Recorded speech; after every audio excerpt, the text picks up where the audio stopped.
तो हम सभी देखते हैं मल्टीवर्स 7 के अंदर चारों तरफ आग का लावा बाहर आ रहा होता है और एक अजीब किस्म का डर सभी वॉरियर्स के अंदर बैठा होता है। लेकिन उन सभी में से एक वॉरियर बिल्कुल निडर उस कज़ान के सामने खड़ा होता है। तब भी प्राइमल सेन कज़ान कहता है, तो गोडा, तुम्हारी ताकतों की तारीफ करनी बनती है, लेकिन क्या लाइट सेन प्रिंस की ताकतें कहीं प्राइमल सेन प्रिंस के आगे कुचली तो नहीं जाएंगी? तब भी इस पर गोडा कहता है, क्या बेवकूफ, तुम्हें क्या लगता है प्रिंस ऑफ इलाइट सेन की ताकत बस इतनी है? तो चलो क्यों ना अब इसे असली मायने में शुरू किया जाए। तभी जैसे ही गोडा आगे बढ़ता है, लेकिन कज़ान तुरंत ही गोडा के सामने आ जाता है, जिसे देखकर गोडा भी थोड़ा सा हैरान होता है। लेकिन इस पर कज़ान तुरंत ही गोडा को एक हिट करता है, जिसके कारण गोडा थोड़ा सा पीछे हट जाता है।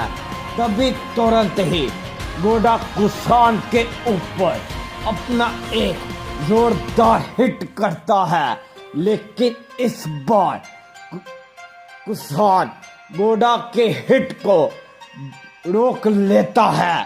तभी कज़ान गोडा को एक की ब्लास्ट करता है, जिसके कारण गोडा इस बार थोड़ा सा पीछे हटता है।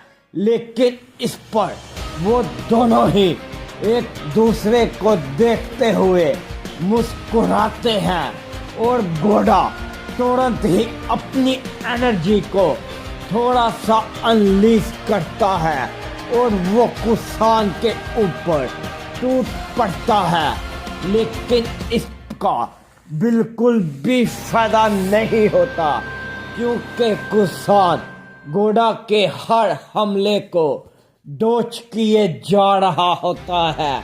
लेकिन इस पर क्योगा कहता है, क्या ये कज़ान की ताकत क्या गोडा से ज्यादा है?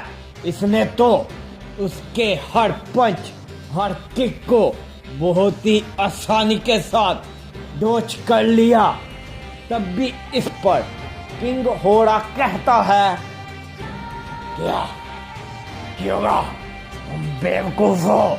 तुम्हें मालूम नहीं लग रहा कि गोडा ने अभी तक अपनी असली ताकतों का इस्तेमाल भी नहीं किया, और तो और कज़ान अपनी पूरी ताकत में है। तब भी इस पर ज़राकी कहता है, नहीं किंग होड़ा, तुम इस पर गलत हो, क्योंकि कज़ान भी अपनी ताकतों में अभी तक बिल्कुल नहीं आया। लगता है वो गोडा को काफी हल्के में ले रहा है।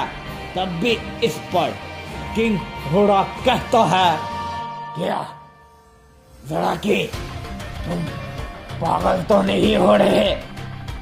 मेरे बेटा गोडा एक अपने अंदर ऐसी ताकत रखता है जिसका कोई भी मुकाबला नहीं, ना ही मैं, ना ही तुम, शायद हम सभी भी मिलके उसका मुकाबला नहीं कर सकते। तब भी ये सुनकर ज़राकी थोड़ा सा हैरान होता है और वो कहता है, क्या ये सही बात है? मैं जो गोडा के अंदर से सेंस कर रहा हूँ, ये वही तो नहीं तब भी इस पर घोड़ा को देखते हैं, जो कि किसान को तुरंत ही एक झटके में उसके गर्दन से पकड़ लेता है। लेकिन किसान को कोई भी फर्क नहीं पड़ता और वो हंसते हुए तुरंत ही घोड़ा को एक हिट करता है, जिसके कारण घोड़ा इस बार काफी दूर प्लेटो पे जाके टकराता है। तभी साथ ही किसान घोड़ा के ऊपर अपना एक दूर से की ब्लास्ट करता है, जिससे कि घोड़ा उसे भी नहीं रोक पाता और घोड़ा इस बार फिर से काफी दूर जाके गिरता है। लेकिन किसान तुरंत ही घोड़ा के ऊपर जाते हुए अपनी किक और पंच करने लग पड़ता है। लेकिन इसका इस बार बिल्कुल भी फायदा नहीं होता, क्योंकि बीच में आते हुए ट्रंक्स किसान को काफी दूर फेंक देता है। तभी जैसे ही घोड़ा खड़ा होता है और वो ट्रंक्स को हिट करने वाला होता ही है, तभी बीच में गोहान आ जाता है और वो कहता है, तुम दोनों आपस में लड़ना बंद करोगे? तुम्हें क्या मालूम नहीं चल रहा, हमारे बीच दो काफी बड़ी और खतरनाक ताकतें आ रही हैं। तब भी इस पे घोड़ा कहता है, तुम बेवकूफ, मुझे किसी से भी कोई भी फर्क नहीं पड़ता, क्योंकि मैं खुद ही बहुत ज्यादा खतरनाक हूँ। अगर मैं अपनी पर आ जाऊं, तब भी जैसे ही घोड़ा ये कहता है, हम देखते हैं उन दोनों की तरफ दो काफी बड़े की ब्लास्ट आते हैं, जिससे कि वो दोनों बिल्कुल भी नहीं रोक पाते और काफी दूर जाके गिरते हैं।